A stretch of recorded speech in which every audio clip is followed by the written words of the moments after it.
I am the only candidate for mayor that is committed to replacing all of the 14,000 missing trees and has committed to upgrading our pruning cycle to get to the industry recommended every 7 years versus the current every 27 years. So here's the thing that I just want to make clear. I know we've talked a lot about, people are talking a lot about the urban forest in Winnipeg right now.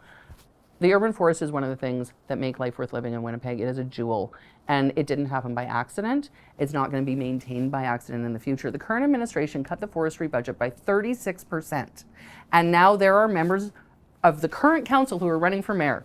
That's ridiculous, right? And pretending that they're in favor of the urban forest. That is actually one of the largest expenditures line items in my platform, and it is going to be funded through not a tax increase. It's going to be funded by new revenue that we're going to create in the city of Winnipeg and by freezing the wages of Winnipeg's highest paid employees. There are 30 organizations in Winnipeg that are lobbying to protect their tree canopy. It's rather remarkable, the state of alarm amongst Winnipeggers. And I've announced a Winnipeg Tree Trust that would work in partnership with the city of Winnipeg, kind of similar to the Assiniboine Park Conservancy, a nonprofit that has a special relationship with the city.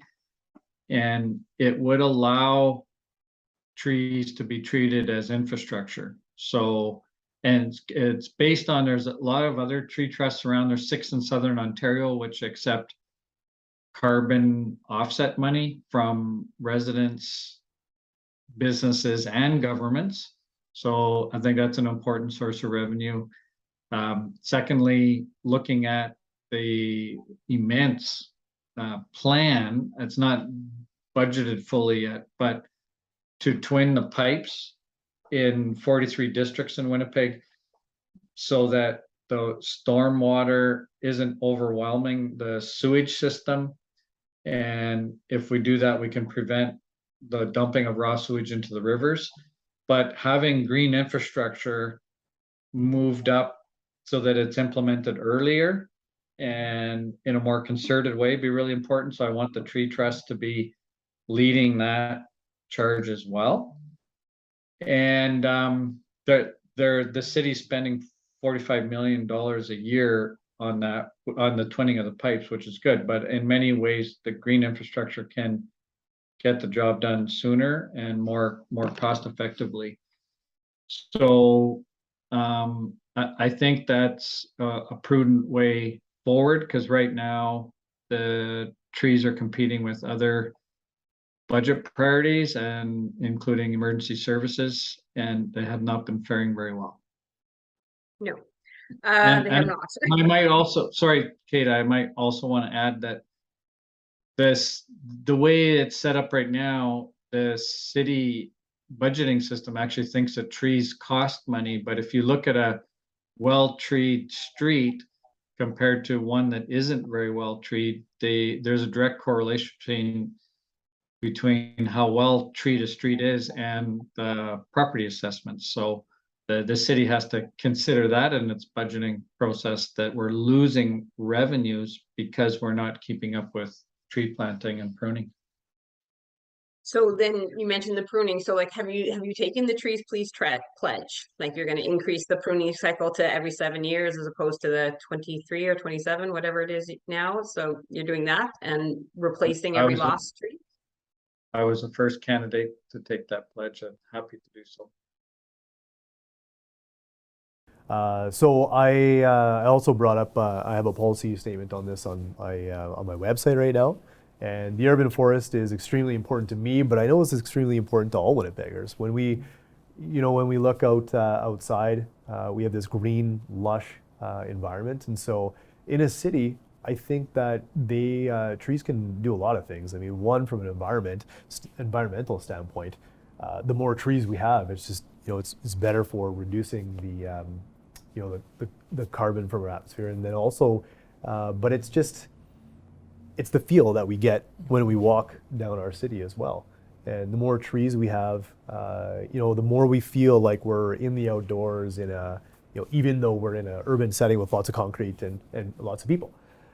So definitely we are not on pace to replacing the trees that we are losing. Every day I walk down a different street and there are just over here actually on the corner, I noticed 2 more trees were taken down 2 days ago and they're just stumps now. And so we don't have a plan of replacing these, and regardless of what anybody in City Hall says, we're not replacing trees fast enough. And so we will lose more trees than we are gaining if we don't change what we do.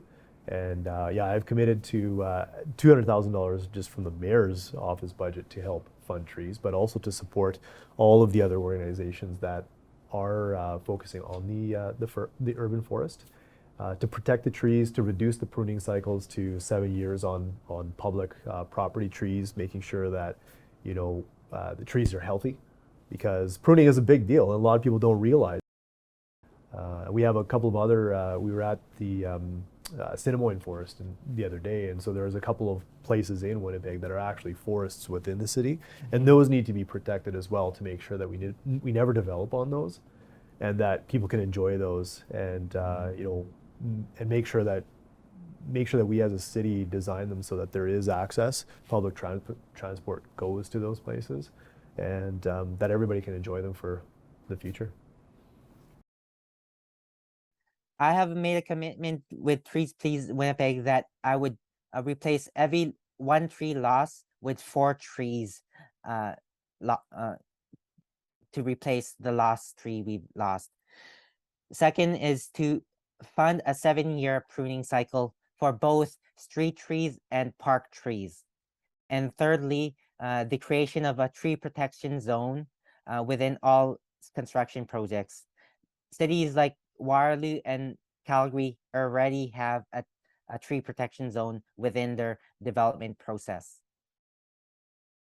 Make investments in our urban canopy, which is important also. And for every, I signed the Trees Please pledge, and part of that pledge is to make sure that we reduce the pruning cycle from 30 years or 31 years, whatever it is right now, down to 7 years. That's part of where the tax increase will go, to make sure that we can prune our trees and keep them healthier so we can preserve our canopy. And I've committed that for every tree that we have to cut down in the city of Winnipeg because of disease, we'll plant 2. And so those initiatives, I think, will begin to move us more and more towards reducing our greenhouse emissions. That was. I believe there is a need for us to protect and revive our urban forest, including Assiniboine Forest as well. I could remember that I attended one particular meeting recently just to see if we can establish it as a national urban park, and rebuilding tree canopy. So my goal is to plant 2 new trees to replace 1 tree lost, and provide funding for a 7-year pruning cycle as well. I read through that, and just apply that kind of tree protection as well. Practices during road construction, we have to make sure that we keep all those stuff in place as well. With replenishing what we lost, I think that I know many other jurisdictions are doing it, are thinking of doing it, is, that reforestation of for every tree, planting 2 trees. I think that's immediate. We got to start doing that. I know that there's issues around pruning as well. I know that right now we use 30-something year cycle, if that, but I think we need to make that a little bit more effective and more efficient to save what we can. When it comes to the urban forest, I 100% commit and will continue to advocate and commit for the Assiniboine Forest, that urban forest to remain an urban forest. I know that we're going to have different groups. I was already at an event where we had developers saying that they were, well, it's a great location and for condos and whatever else. No, that is not something that that's not something that I will ever agree to doing. We need to start making good decisions. And you also asked about well-being. Well, as a person who comes from teachings about the land, we value trees, we understand the value of the land, we understand the value of the water. It's very much a part of who I am and where I come from culturally. So it's not something that I even second guess. It's so deeply connected to our mental health. It's recreational, it's leisure, it's community, it's bringing communities together. It's just such a necessity and such a deeply critical part of community. you know, and it's a safe space that people can start to use those spaces to start to deal with some of the mental health issues that we're dealing with. I think it's really, it's well-being. It truly is a societal well-being component.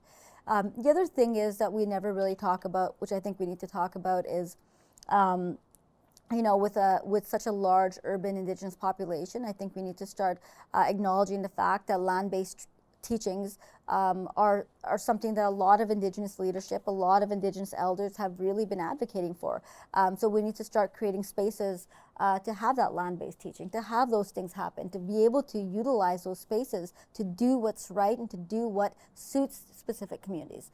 So I'm also really committed to that. So making sure that we're balancing you know, spaces that we are, if we are, you know, either reallocating or recreating or supporting or engaging in, you know, urban forests or greenways or everything else, let's keep that in mind. Like, let's use those lenses that we know to make sure that we're doing the right thing. And the time is now. Doing this 5 years from now is not going to work. We definitely don't need to, you know, regurgitate what we've been doing for I don't even know how long and to what end. Where has it gotten us? We need a human rights approach to the city right now. Yeah, so urban forests are extremely important. Everyone needs access to green space. When I was the MP, I had the chance of participating in the policy surrounding urban national forests, and the federal government actually came up with funding to do that. I would like to see that as well in the city of Winnipeg. Now, I know there's proposals in Assiniboine Forest, and there's actually, I believe, one in Point Douglas. I'm actually in favor of one which actually all citizens can benefit from, especially around our rivers. I think it's extremely important that people have access to green space, no matter where they're from in the city, because not everyone can afford to go out to Assiniboine Park. Not everyone can afford to go to the new indoor botanical gardens at Assiniboine Park. It's very expensive. Young families need good, you know, good infrastructure for themselves. Seniors need infrastructure as well. What about replacing the trees that we already have, that we're losing because of Dutch Allen? Yeah, of course. Yeah. But we also need to make sure that they're replaced with the biodiversity in mind. So for instance, the biodiversity policy of the city is just a general statement. I actually have 44 points that I'd like to implement related to biodiversity that come out of the Durban conference. Well, the first thing I would do when I release the policy on this is we start to treat trees as basic infrastructure. So when you have a plan for a road, you put a sidewalk in, you put, you know, boulevards, you put roads in, and trees would be required. So they would be built into the capital budget. I propose that we have a natural capital budget at the city that actually weighs the value of the natural services and the ecological services that we do and puts a price on that so we understand that, and puts a price on the loss. And also our urban forest, because it is not a dense forest in that, is easier to maintain and protect. So this is a massive carbon sink. So you're generating a lot of greenhouse gas reductions, which if Windpack or one of the industrial companies that wants to use these, they could buy those carbon reductions. We could get a lot of excess. And the more we build out our forests, the more GHG reductions we achieve, the more that you can trade those on what are called voluntary carbon markets. You can sell them to people who need to buy in our commercial, because it'll be a while before all businesses or homes can operate without carbon pollution. They can buy offsets, which would actually create an incentive to plant more trees and do that. So I've talked about a cap and trade offset market.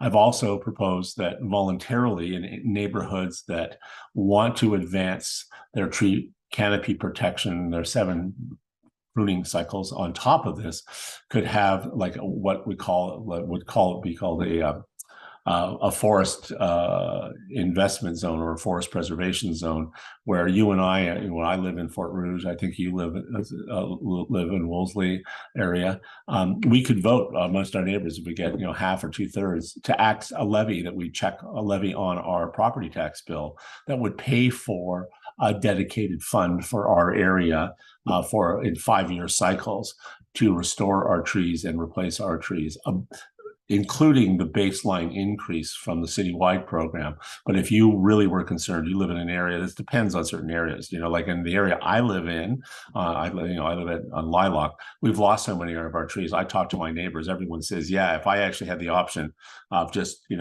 augmenting my taxes, that I knew that would go into my neighborhood, that would be great. Sorry, I was just gonna say, so pruning will get the same attention that potholes get, Pruning would get the if same not attention, more. probably a lot Well, more. we're behind, right? It's supposed to happen every 7 years, but we only do it every 23, 27 years. I can't remember what the number is, the pruning cycle is. So if you- Do you agree with the Trees Please coalition saying? I signed the Trees Please pledge right away. I'm very proud Yeah. to be a signatory of it, but I think most people did. I want to go way beyond that. It's a good analogy to use. If you think about the way we build roads, we're now going to build trees the same way or plant trees. So you put in a road, trees are there. That's not the requirement right now. Matter of fact, we often build roads way too often. It's almost rare to see boulevard trees anymore. So we're going back to the original 150-year-old practice in Winnipeg. You build a road to put trees on it. It's boulevard trees. So you think about roads, we're now going to treat trees the same way. You're going to build a road, you're going to have to put trees in.